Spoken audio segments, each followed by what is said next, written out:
ನಮ್ಗಿಂತ ನಿಮ್ಮ ಮಾತು ಹೆಚ್ಚಿಗೆ ಕೇಳ್ತಾರೆ. ಇದನ್ನು ಸಂತರಿಗೆ ಹೇಳಿಕತ್ತಾರೆ, ದೇವರು ನಮ್ಗಿಂತ ನಿಮ್ಮ ಮಾತು ಕೇಳ್ತಾರ. ಎವಡಕಾರ ಉಪಕಾರ, ನನಗೊಂದು ಉಪಕಾರ ಮಾಡಪ್ಪ. ಏನು ಉಪಕಾರ? ದೇವಸ್ಥಾನ ನಮಸ್ಕಾರ, ನನ್ನ ನಮಸ್ಕಾರ ದೇವ್ರಿಗೆ ಹೇಳ್ರಿ. ಯಾಕಂದ್ರೆ ದೇವ್ರಿಗೆ ಹತ್ತಿರ ಹೋಗ್ಲಿಕ್ಕೆ ಸ್ವಂತ ಭೂಮಿಕಾ ಏನಾರ ಇದು ಭಾಳ ಸರಳ ಭೂಮಿಕಾ. ಯಾವಾಗಲೂ ಈ ಭೂಮಿಯಲ್ಲಿ ಭಾರತ ದೇಶದಲ್ಲಿ ಸಂತರ ಅನ್ಸ್ಕೊಂಡವ್ರು ಏನು ಹೇಳ್ಯಾರಂದ್ರೆ ಬಹಳ ದೊಡ್ಡ ಅವ್ರದ್ದೊಂದು ಯೋಗ್ಯತಾ ಏನದಂತಂದ್ರೆ ಸಂತರಿಗೂ ಭಕ್ತರಿಗೂ ದೊಡ್ಡ ವ್ಯತ್ಯಾಸ ಅದ.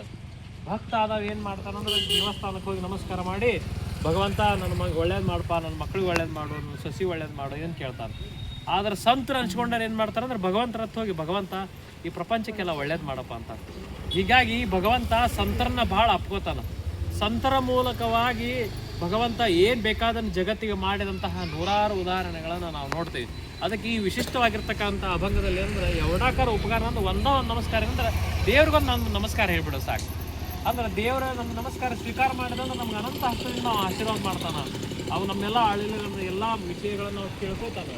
ಅದಕ್ಕೆ ಈ ಸಂತಪರ ಅಭಂಗದಲ್ಲಿ ದೇವರಿಗೆ ನಮಸ್ಕಾರ ಹೇಳೋದು ವಿಶೇಷತೆ ಅದ. ಇದರಲ್ಲಿ ಏನದ ಅಂತಂದ್ರೆ ಎವಡಾಕಾರ ಉಪಕಾರ ಮಾಡಬೇಕಾಗ್ಯದ. ಇದನ್ನು ಪ್ರತಿಯೊಂದು ಸಂತರು ಈ ಭೂಮಿ ಮೇಲೆ ಪ್ರತಿಯೊಂದು ಜೀವಿಯನ್ನು ಕರ್ಕೊಂಡು ಹೋಗ್ಯಾರ.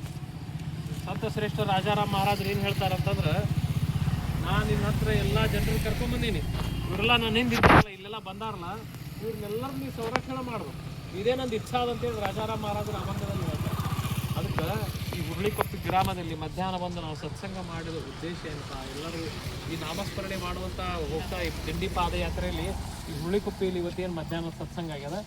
ಈ ಸತ್ಸಂಗತ್ವೇ ನಿಸ್ಸಂಗತ್ವೇ ನಿರ್ಮೋಹತ್ವ, ನಿರ್ಮೋಹತ್ವೇ ನಿಶ್ಚಲತತ್ವ, ನಿಶ್ಚಲತತ್ವೇ ಜೀವನ್ ಮುಕ್ತಿ ಆಗ್ಬೇಕಂದ್ರೆ ಮೊದಲು ಸತ್ಸಂಗದಿಂದನೇ ಪ್ರಾರಂಭ ಆಗಿದೆ.